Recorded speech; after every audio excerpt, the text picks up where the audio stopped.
حضرت علی کرم اللہ وجہ کریم آپ ارشاد فرماتے ہیں، آپ نے فرمایا کہ جس کا ارادہ ہو دوست بنانے کا، جو چاہے کہ اپنے لیے کوئی دوست ڈھونڈے تو اللہ جل شانہ اس کے لیے کافی ہے،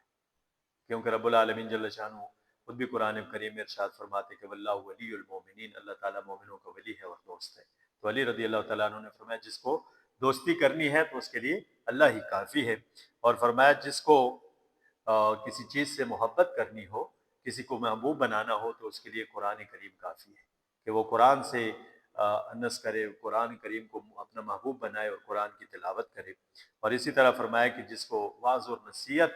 اگر حاصل کرنی ہے تو موت اس کے لیے بہترین وعظ و نصیحت ہے۔ موت کو دیکھے کہ ہمارے سامنے دن رات لوگ دنیا سے جا رہے ہیں تو یہ ہمارے لیے ایک بہترین وعظ ہے، ایک بہترین بات ہے، اس سے ہم نصیحت حاصل کر سکتے ہیں۔ اور آپ فرماتے ہیں کہ جس کو ارادہ ہو، جس کا یہ کہ وہ غنی ہو جائے، مالدار ہو جائے، تو فرمایا کہ اس کے لیے قناعت